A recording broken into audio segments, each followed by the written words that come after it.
नमस्कार प्यारे बच्चों, आज हम पढ़ेंगे संगतकार कविता और इसके कवि हैं मंगलेश डबराल। इस कविता के माध्यम से कवि ने उन छोटे छोटे काम करने वालों लोगों के महत्व को बताया है जो बड़े बड़े जैसे गायक हैं उनके साथ लगे रहते हैं, छोटा छोटा काम करते हैं।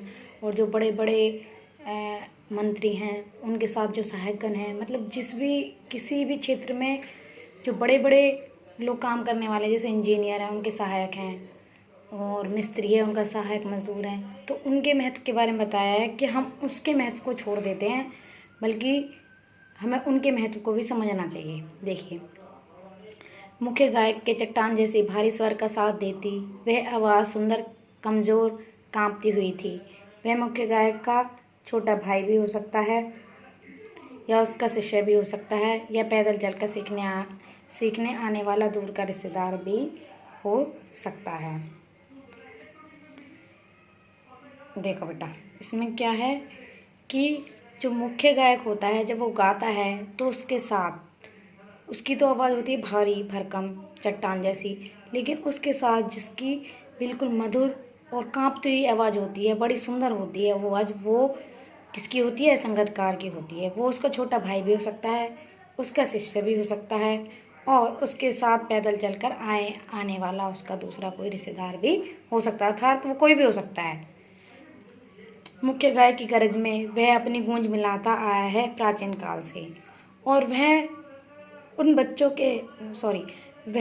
उसके साथ संगतकार अपने जो मुख्य गायक है उसके साथ प्राचीन काल से ही उसके साथ अपना सुर, अपनी ध्वनि, अपना सब कुछ मिलाता आया है। गायक जब अंतरे की जटिल तानों के जंगल में खो चुका होता है या अपने इस सरगम को लांघकर चला जाता है भटकता हुआ एक अनहद में। गायक गाना गाता रहता है और वो गाते गाते थक जाता है, और जटिल तानों का मतलब है जब बहुत गाने का सुर कठिन हो जाता है और उस जंगल में फंस जाता है, तो उस समय उस संगतकार का हौसला बढ़ाने कौन आती है? उस संगतकार का हौसला बढ़ाने वो कांपती हुई आवाज़ आती है, जो कौन है? जो उसके सहायक हैं।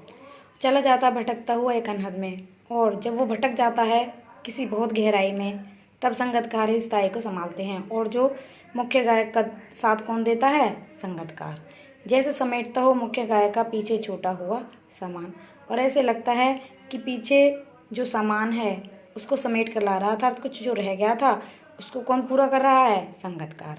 जैसे उसे याद दिलाता हो उसका बचपन जब वह नृत्य किया था, और जब उसने नया नया गाना सीखा था तो उसके बचपन की याद उसे दिलाता है।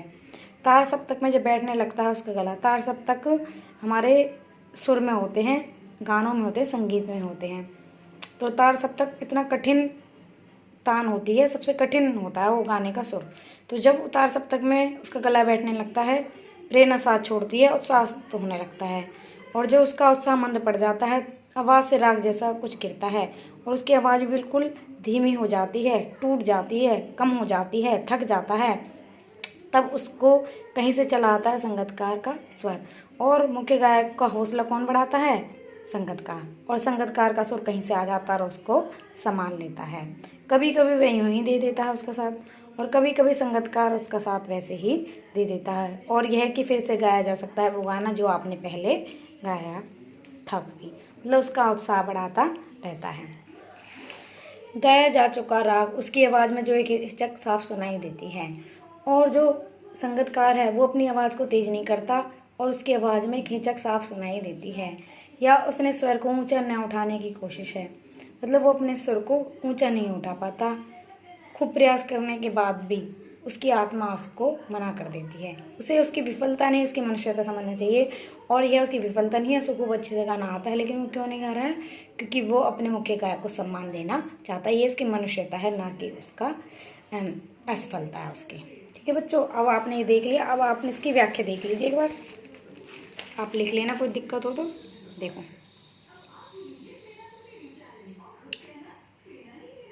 पहले संकेत लिखना, फिर प्रसंग में क्या आएगा? प्रस्तुत पंक्तियाँ हमारी हिंदी की पाठ्य पुस्तक क्षितिज भाग 2 में से ली गई हैं, और इसके कवि कौन है? मंगलेश डबराल, और कविता का नाम है संगतकार। ऐसे ही गा सकते हो, आप पढ़ सकते हो इसको। देखो आगे देखो दूसरा, अब देखो